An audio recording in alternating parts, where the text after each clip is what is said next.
My name is William Hoyt, and I'm basically the witness. I'm the fellow who sat and watched everything from the sides. I got to see a lot of this history just because I was beside it, not because I was doing it. And so that's my introduction. Gotcha. And then, so this is the 5th year of DaveCon. Talk to me, why is DaveCon special to you? What now? So I know this is like the 5th anniversary of DaveCon. It's been here at DaveCon. Yeah, So this is about the third year. Okay. Yeah, this is interesting. How I got into this was basically I had a game, or what was left from a game that was played at my house by Dave Arneson, and I wanted to do it again. It's been in my cupboard for 50 years, and we thought, gee, that would be fun to try and do that again. And everybody's talking about Dave Arneson again, so why not? We'll do it. And so I asked Mr. Wesley if he knew how to get around, and he said there's a fellow, Victor Dorso, that is willing to get us at the game center. So I went to see Victor, and we just started out to get together someplace at that game center and play this game. But at that time, Victor came up with the idea of DaveCon. Okay, we'll do it there. So that works. Yeah. And just talk to me, honoring Dave's legacy. Just, talk about Dave Arneson. Yeah. When what did you think of it when you first met Dave Arneson? Well, I got to tell you, Arneson, I met him because of a newspaper article. The Parade magazine had a picture of a bunch of guys playing a war game. And my cousin from England told me that she had met a fellow in England that played war games, because I was making models at that time. And I said, that'd be interesting. And I got to England. She introduced me to this guy, and he introduced me to this wargaming idea. And when I came back from England, I wanted to find this group that was playing in the newspaper. And I got hold of Wesley. We went to a member's house, and there I met Dave Arneson. And he and I sat down on the steps and talked all night about the possibilities of war games, how many things there we could do. And we've just had a lot of fun talking about that and playing ever since after that. And so I joined the group playing games with Arneson, and like I said, the next probably most important thing is Arneson found out there was going to be a convention in Lake Geneva. So I went down to Lake Geneva, and I ran into Dave Arneson on the street. And he says, I'm going over to Gary Gyjack's house. Who's Gary Gyjack? What's this? Oh, he's the guy who's putting on the convention. Oh, good. So we went over to this guy's house, and we sat down, and we were talking about war games and about the Middle Ages and knights and castles and stuff. And nobody's playing any of these games. This would be a lot of fun. And so Gary says, why don't we start a group? And we'll play every year at the conventions. We'll do it. And so we created the Castle Crusade Society. And so we go back to the cities, and about October that year, Arneson calls me up and says, we're going to do a game for this Castle Crusade Society. Can we use your house? You've got figures and I don't. Okay. So we set up this game that I'm running here at the convention, and I have been running for a while, and it's the one started me getting involved. And Arneson hand wrote all these notes about all the roles these people would have, and each person gets a role in the game. And about 10 o'clock that night, Arneson wants to, he was going to go home, and he wants to do the scoring. So we're working on that. And then the guys, most of them left. And I'm going around, and these cards, all this stuff were just sitting there. So I picked them all up, and I said, Dave, here's the things, guys, all the rolls. Do you want them? He said, no, I don't need them. So I said, gee, this was a lot of fun. So I kept them. And like I say, I put them in a folder and kept them for 50 years. Wow. Gotcha. Do you think, so your background was with miniatures, Yeah, miniatures, to start with, yeah. And that's what really helped, kind of build that relationship you said with Arneson. Right. And that kind of thing? Oh, yeah. But that was just the gaming to start with, because, about 3 or 4 years later, go back down to Gen Con again, met Arneson again, go over to Gary's basement again, and they were just opening the boxes of the second printing of Dungeons and Dragons. And Dave says, oh, well, you want one of these, don't you? How much? He says, $10. I had $25. Yeah. Oh, yeah, I guess. He's a buddy, and I like to support my friends. So I took it. And my buddies were with me, bought copies too.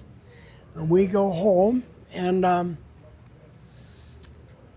we've been playing other things, and the guy says, well, let's look at that game we bought. Let's look at this Dungeons and Dragons thing.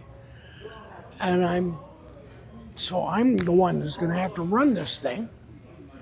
I got to be the DM without knowing what the DM was going to be, and you have to have a dungeon. Well, we did an awful lot with dice in these war games. And we knew about how to make up tables for chances and everything. Oh, and I found a page in the original Dungeons and Dragons that had 8 possibilities. These were examples that Arneson wrote. I said, oh, I got an 8-sided dice. Let's try that. And I made a dungeon. And that's how I started. And I got into doing this stuff. Now, get this. The other thing was, Arneson would pass things to me. They had a Civil War campaign that he had done, and he had a map for the campaign. He said, you can have this. So he gave me the map, the Civil War map. And once the guys got out of the dungeon, I had to have them going somewhere. So I used the Civil War map. It was my first fantasy map. And I changed the names, Yeah. And so, but Arneson did that. And then later on, Arneson, he was, at that time, I think he was just about ready to go down and work for TSR. And he told me that we had a faculty advisor at the University of Minnesota, a Professor Barker, who had made his own fantasy game. And I thought, oh, well, Dungeons and Dragons takes off. Maybe this guy's dungeon will take off. We'll go try that. So I met Barker, and I started to play with him. I've been hooked on role-playing ever since. Nice.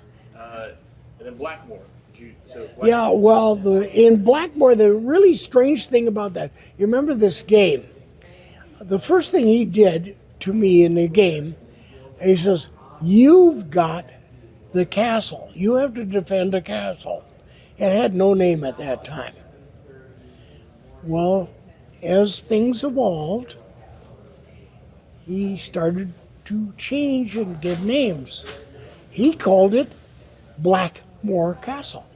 So I was the original Baron of Blackmoor Castle. That's awesome. So, And then eventually, there's a really strange story because later on, I got a job outstate, so I wasn't around all the time. So I couldn't get to the games as often. So Arneson calls me up long distance and said, would you mind if Jenkins took over the castle? And I said, no, because Jenkins, I'd been playing war games with him before I even met Arneson. So I said, sure, let him have it. So that Jenkins became the Baron of Blackmoor Castle. And get this, Arneson was experimenting with this role playing. And I came back at Christmas time and I talked to Jenkins. Well, what happened to the castle? It was, something's crept into the dungeon under the castle. And I had to go down and find out what it was. And I'm listening to him recreating the very first dungeon crawl ever done in Dungeons and Dragons was my friend Jenkins. that's pretty cool. And then talk to me, you mentioned Dave Wesley. So, Yeah. talk to me, were you part of Braunstein? Yeah. Talk to me Oh, about yeah. that. Talk to me when he springs Yes. that on you guys. Like, talk to Yeah. me about that. Yeah, that's what led into Dungeons and Dragons actually, because we would get together about once a year. We'd get most of the wargaming group together, and we had a table set up of this small little German town, and there were figures laid on the sides and everything. And Wesley said, well, we're going to do this slightly differently. I want you to come in one at a time, and I'll give you something and tell you about it. And then when we get everybody ready, then we'll start the war game. Well, that wasn't really what he was doing at all. He was just doing this thing of setting up a role playing. And I got to be the Landvar colonel. So I was kind of the local police. And I'm also part of the army, the Prussian army. And I've got it. I have it. I'm going to show. I have the card that Jim Clark, who was the commander of the Prussians, sent me in this note, and I still have it. That about what was going on, and so I played in that. And not only that, but I've got to play in Braunstein about 3 times now. I've been different people each time, and I still have fun with it, But you see, the idea of the role playing was something that Arneson took off with, because the game I'm playing with, he just expanded it so much, That's awesome. And then the Braunstein, did you play with in the Braunstein that was where like Arneson, he was like the CIA agent and he like dropped all the... Oh yeah, that was Talk to me about that. Yeah, that was a goofy thing because I was one of the students that were protesting against the dictator regime, and so we were always causing hell. And the police pulled up into up to this building, and we're watching, and they all got out of the police car and they raced into the building. So we ran over and siphoned the gas out of their gas tank. And then, so we're doing these things, don't know what's going on because we're doing our part of this game. We don't know what's going on. And then these leaflets are falling down over the, and that was that crazy story, you know. And then Wesley says, "Oh, well, Arneson just won this one." What? Okay. Oh, yeah, the original Braunstein. Now, it is really interesting because Wesley, kind of a nasty character in some ways himself, because the character who played the chancellor of the university was Greg Scott, who is not very friendly to Dave Arneson. One of the students at the university was supposed to be Dave Arneson. Well, anyway, but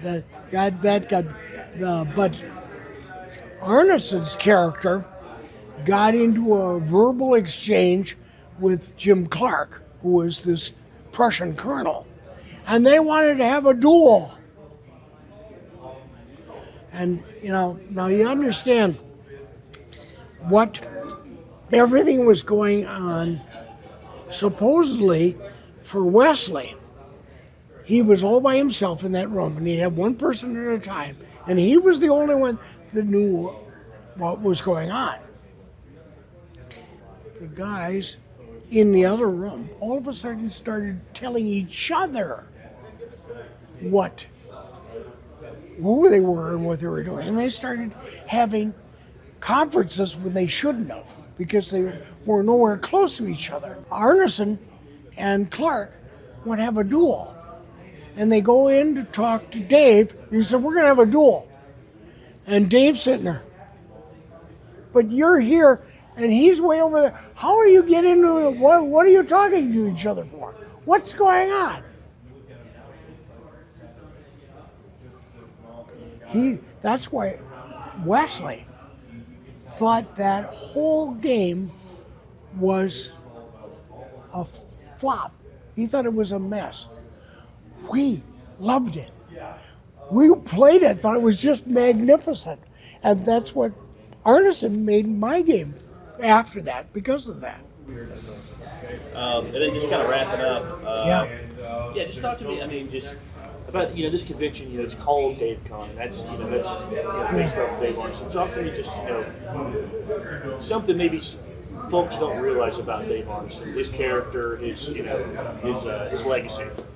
Well, like I said, I thought it was interesting because I actually liked Victor's idea that he's talking about the DaveCon, because we got Dave Arneson, Dave Wesley, Dave McGarry, and they're all right here. And we have no conventions right here. And we're the beginnings of a lot of it.